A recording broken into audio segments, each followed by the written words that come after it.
I'm a trained pharmacologist. I'm a drug discovery scientist. I think that I bring leadership to the research department because I have a lot of experience. The challenges in front of us are big. One of the biggest challenges is the regulators, and I'm going to talk a little bit about that. It's very difficult right now to develop drugs and devices for people in general, but even more difficult in type 1 diabetes.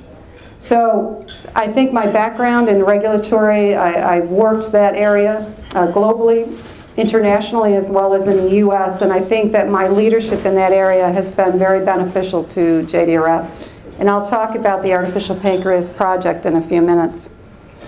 So I've been building a department over the last 18 months. We've had a big change out. So all of you are aware of how the research department is set up right now. We now have 3 functional groups that are under me. There's about 50 people in the research department. You might not be aware, but we're definitely trying to professionalize the department, and I'll tell you why we need to do that. Type 1 diabetes is a very complex disease. It includes immunology, it includes cell biology, it includes understanding of devices, it is involved in all aspects of autoimmune disease. So it's very complex, and it's not easy to understand. So you have to have a breadth of research experience in order to actually make good research funding decisions. So we've been professionalizing the scientific team. We actually now have 27 PhD scientists, PhD, MD scientists that work for JDRF. All of these have backgrounds in very specific areas that are part of the portfolio of which we're funding. So on the cure side of the portfolio, we have immunologists, we have cell biologists, we have beta cell experts, we have people that are expert in what we call regeneration. That all is working on the cure side of the portfolio. We also have 2 engineers on the cure side of the portfolio, because I'm going to tell you about a really exciting program that we're really moving on, which is called encapsulation. And I'll come back to that. On the treat side, the flagship is the artificial pancreas. I'm going to talk a little bit about updates in that area so you know what's going on. But we don't just work in the artificial pancreas, we also work in glucose modulating agents. And that is to look at new agents that could possibly add value, drugs that you would take to help actually monitor or modulate glucose control. So we have a pharmacologist that we recruited that's working that area for us. He's skilled in clinical research, which is what we're going to have to do. We also just launched a pregnancy trial, so I have a skilled scientist that we brought in from Genentech who has a lot of experience to add to that portfolio. And of course, on that side of the portfolio, we need an engineer. So we hired an engineer that actually works with that team on all aspects of the artificial pancreas. And then I think you know, when Jeffrey took over, we did a brand refresh. I hope all of you've seen our new brand. I love our new logo. I love it. I'd like to hear when we go to question and answer if any of you've looked at it. It was interesting last night. We did an event last night, and somebody came up to me and gave me their interpretation of this logo. We worked really hard to come up with this logo. It was not done overnight. We had many focus groups. We had many people in the room talking about what does this logo need to represent. There's some subtleties in the logo, so I'd like you to take a look at it, and then later you can give me your thoughts about it. But I love the tagline. Most important, I love the tagline. Because JDRF's mission in research is about improving lives, keeping people healthy while they're living with a disease, while we're trying to find a means of either curing or preventing the disease. And so I love the fact that we've moved to that tagline, because I think for those that are established type 1, I think they want to have better treatments, and I think that that's our obligation to the type 1 community. And also to continue to look for what are the scientific pieces of information we need to figure out how we can cure the disease. So take a look at the new logo, take a look at the tagline, and if you have something to say about it, I am looking for comments from the field of what you think about our brand refresh that we did on November 1st. We have now what's called a partnering group. And this partnering group is critically important. This partnering group is made up of 7 people. They are skilled in contract negotiations. They're skilled in scouting for funding opportunities, primarily in the company, biotech, startup area. And I'll tell you why I think that's very important. We can do lots and lots and lots of research. As you know, I come from the pharmaceutical arena, and you can continue to do research forever, getting more information about the science. But if you don't engage the people that are skilled in the art of taking those research findings and applying it, and actually are the ones that are able to develop those findings, if you don't hook up with those people, you will never realize patient outcome. So I strongly believe that it's critically important for us to have a partnering group, that we need to take our money and we need to leverage it well. And we need to make partnerships with companies that are skilled in the art to deliver us the new drugs, the new therapies, the new devices. Because you know what? Academia is not going to do it for you. We can fund in academia, but they do not develop new devices. They're not skilled in the art. They do not develop drugs. So we have to partner. JDRF has spent, last year, our budget, we spent $116 million in research. And I did a complete assessment of the portfolio of the $116 million, which is an amazing amount of money. For me, I'm like flabbergasted at how much this foundation spends. It is a lot of money. What I want to know is how much of that money actually went to the translational research space. And that space, what I say is, taking scientific finding and really starting to head to the clinic, head to humans. That's what's going to be where we're going to get patient outcome. Unfortunately, of the $116 million, less than 10% of the budget went to that. And to be honest, not good enough. It's just not good enough. And that's why we made a commitment in August to put this partnering team on, to integrate this partnering team within the scientific team, and to make sure that at least 20% of our budget is going in the translational space. Because Jeffrey Brewer has charged me with patient outcome, and that's the only measurement of success, that we have to start adding value to patients with type 1 diabetes. We cannot do that if we don't partner and leverage our money and actually do these deals with companies, biotech, and startup companies. So the partnering group is a critical function of JDRF. It is relatively new. I think that we've built a really strong team. These guys are tough negotiators, I can tell you. I want to talk a little bit about partnering because I've been in the field and I've heard some blowback about the fact that JDRF is taking their hard-earned money and they're giving it to companies. Well, first of all, we don't just give it to companies. We have a team and we have absolute requirements in order for us to give any money to companies. First of all, one of the first and foremost important parts when we give and do what we call an industry partnership is that we have a right to sit on a quarterly basis in their meetings and know everything they're doing. So first and foremost, we sit on their governance boards. Secondly, we don't just give the money away. There are milestone payments, which means they are accountable. They have to meet a very specific scientific objective before they get paid. So when you see us do an announcement, such as we just did 2 partnerships in the last month, one for diabetic eye disease and another one in the encapsulation area, and you hear that we put $3 million down on the table, they don't get our $3 million. They don't get our $3 million until they meet their milestones. So if they don't meet their milestones, they don't get our money. So first and foremost, we sit on their boards, and second, they don't get our money until they actually tell us they're doing something that is literally agreed on prior. But the other thing that I think is critically important for us is that if they choose to stop doing what we actually formed the partnership around, we have what's called march-in rights, which means they have a period of time to either put that in somebody else's hands that will develop it for us, or JDRF gets to march in, take the intellectual property, and place it with somebody else that's willing to do what we were paying them to do. That's very important.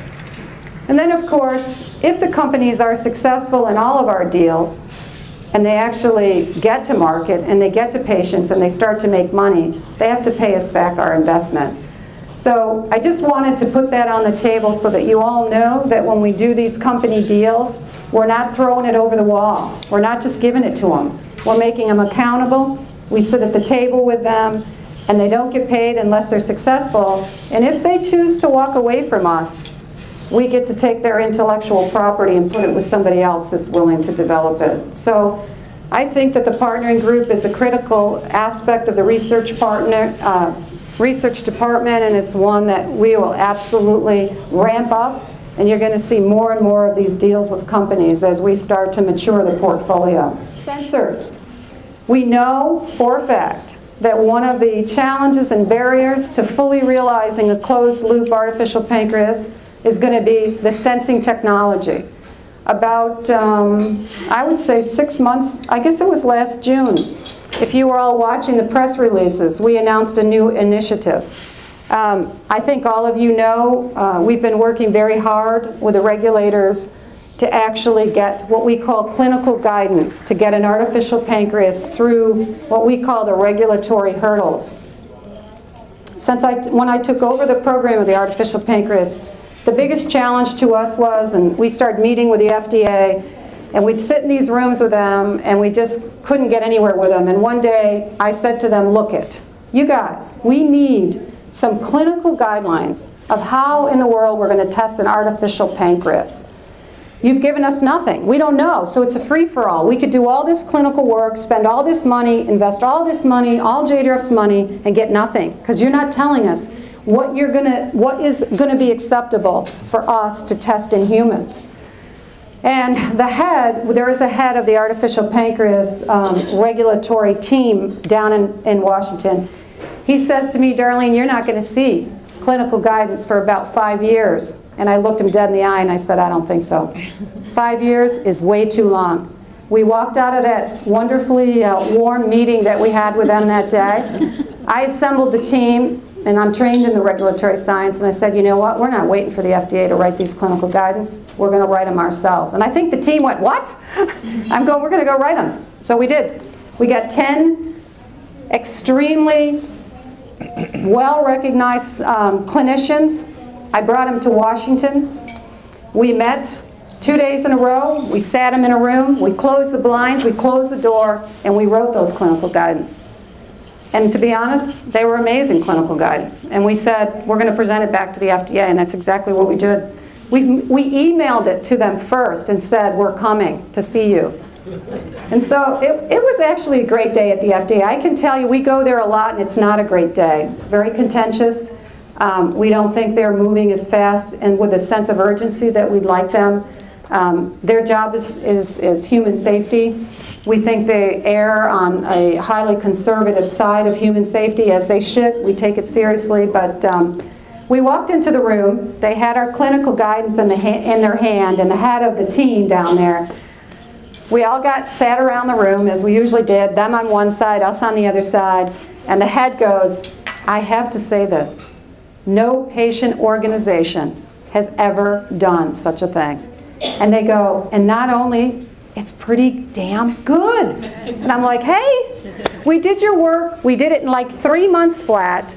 And to be honest, I think you all saw the press release. They actually posted clinical guidance, and they utilized our document to write the clinical guidance. It has been out for public review, and on March 5th, they'll be taking all the public comments that went out, and we'll actually have a clinical guidance. What does that mean? A clinical guidance for us means they're telling us what it's going to take to be able to test this artificial pancreas in humans. So we have a pathway, and hopefully if you achieve the actual clinical work they want, you'll be successful. So huge advocacy effort on behalf of JDRF, just a huge, huge win. Something that I think most people don't know what happened behind the scenes and how we ended up with this clinical guidance. So I'm very proud of JDRF for making that move to take the bold move and actually write a clinical guidance. It's a big deal. And I think even the team was like, I don't think we can do this, but we did. So You all may not know, but at JDRF we actually have a regulatory scientist that we hired that works with us on the artificial pancreas. So she spends each and every day just working the regulators for us.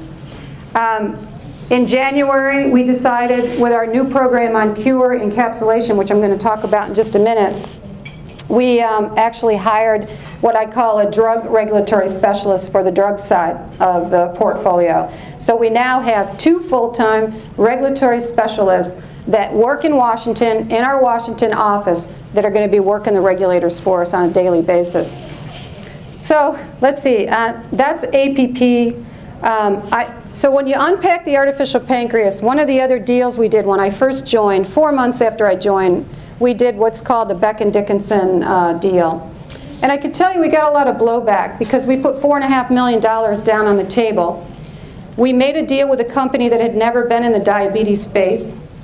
And it may seem simple to people, and I can tell you there were some volunteers very unhappy about this, but the infusion sets for pumpers are not great. Matter of fact, if you saw the data on these infusion sets and how, to me, how antiquated and how awful they are. If I had a child that had to insert these things, we're like, really?